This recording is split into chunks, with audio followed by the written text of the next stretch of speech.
Well, good afternoon. Stephen Priest with Class1ModelWorks.com. And today we're going to talk about the TWF10s again because they're a really neat piece of rare equipment. Not just historically and significantly important in history, but just because of what they are and how they work and what they represent.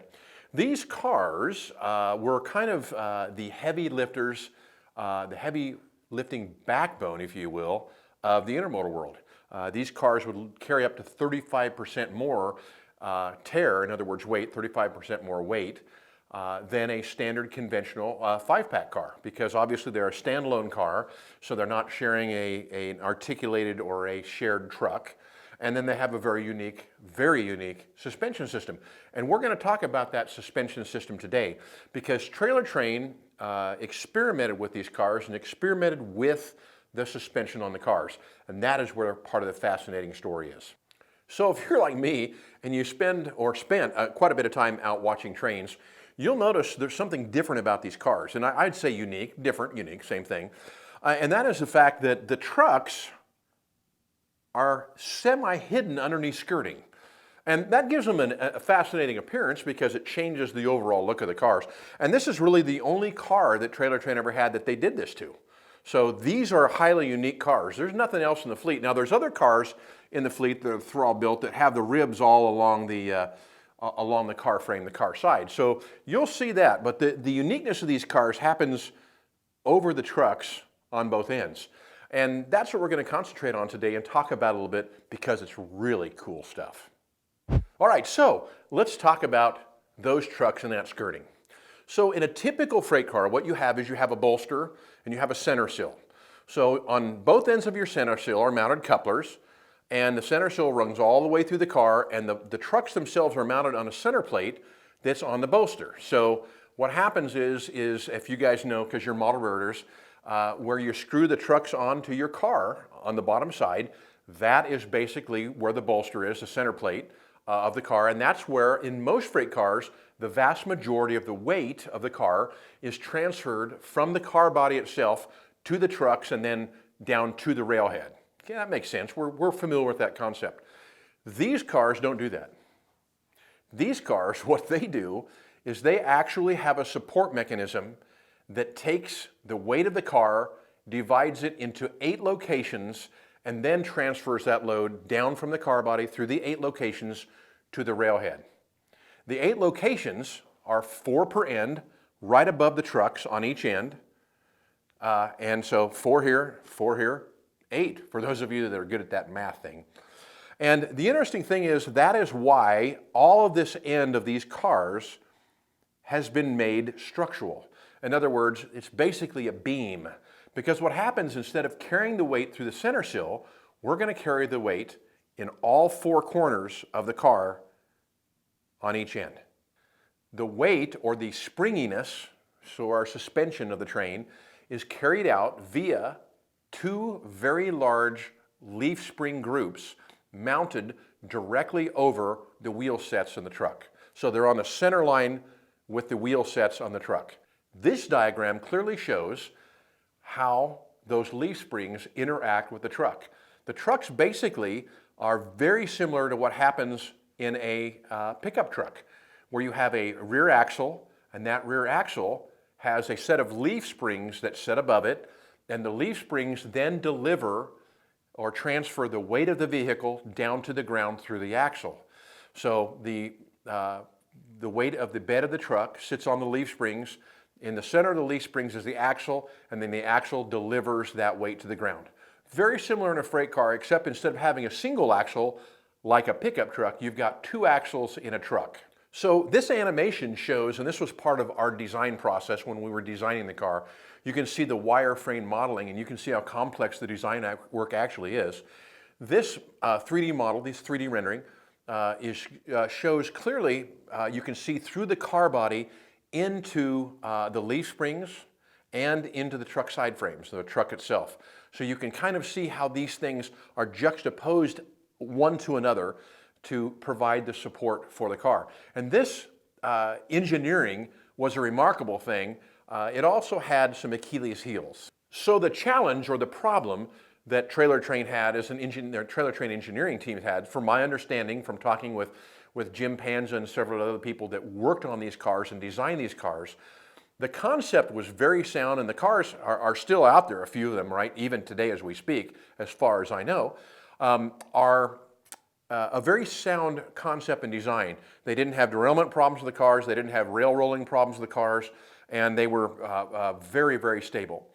The challenge was, because of the large box beams or the structural members around the trucks, it was very difficult for Carmen to get in and change the brake shoes.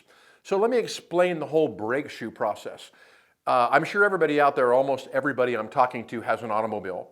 And in an automobile or in a train, we use friction to slow the train, or we slow the automobile. Because we use friction, we have to have a sacrificial material that we wear out intentionally as part of that friction process. And the intentional designed piece is what we call a brake shoe. You guys know this from your cars. If you change your brake shoes out, the idea behind a brake shoe is that that is the part that will wear out, because we've not only designed it to wear out, but we've also designed it to be easier to change out than other components that deal with our machine, whether it's an automobile or a train or a locomotive, freight car, whatever.